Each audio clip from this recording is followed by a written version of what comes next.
1년에 1,005만 원. 여러분은 이 금액이 뭘 뜻하는지 알고 계신가요? 바로 2017년 우리 농가들이 얻은 농업소득입니다. 더욱 놀라운 건 1994년 이후 10년 넘게 농업소득이 1,000만 원 안팎으로 제자리 걸음을 하고 있다는 건데요. 통계청의 조사 결과 해가 갈수록 농사에 필요한 경비, 즉 농업경영비가 크게 늘어난 만큼 농업소득이 줄어든 것을 알 수 있습니다.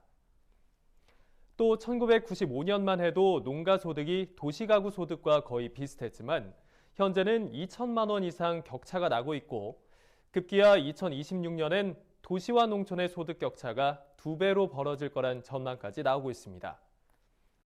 상황이 이렇다 보니 농촌 소멸 위기를 막기 위해서라도 농가의 소득을 일정 수준 보장해줘야 한다는 목소리가 끊이지 않고 있는데요. 그 방법으로 논의되고 있는 것이 바로 농민수당, 즉 농민 기본소득 제도입니다. 농민수당이란 영농 규모나 수확량 등에 상관없이 농가의 소득을 보전해주기 위해 일정 금액을 지원해주는 것을 말하는데요. 농업의 공익적 가치를 창출하는 농민들에게 우리 사회가 농민수당으로 보상을 해야 한다는 공감대가 점점 커지고 있습니다. 그런데 현재 농가 소득을 보장하기 위해 시행하고 있는 농업직불금 제도와 농민수당은 어떤 차이점이 있을까요? 농민수당은 직불금처럼 농지의 규모나 거주지 여건에 따라 보조금을 차등 지급하는 것이 아니라 모든 농가에 일정 금액을 균등하게 나눠준다는 점에서 차별화됩니다.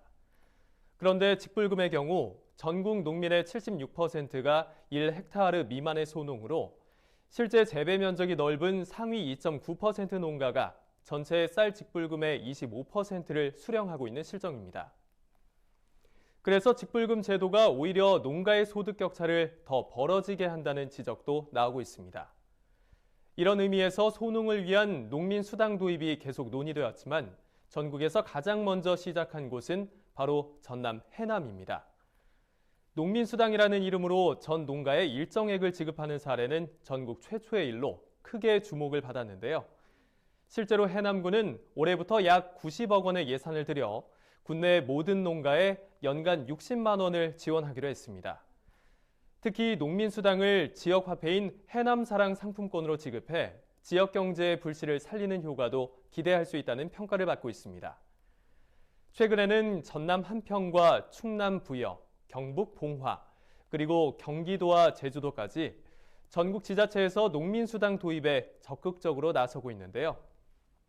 농민의 소득을 보장할 뿐만 아니라 지역 경제를 살리고 더 나아가 귀농귀촌 인구를 늘리는 데도 큰 역할을 하게 될 농민수당. 우리의 농업 농촌이 살아나야 도시가 지속될 수 있고 지역 경제의 불씨로 나라 경제 역시 되살릴 수 있다는 걸 기억한다면 농민수당제 도입, 우리 모두 관심을 갖고 함께 풀어가야 할 숙제가 아닐까요? 지금까지 풀어쓴 농업백과였습니다.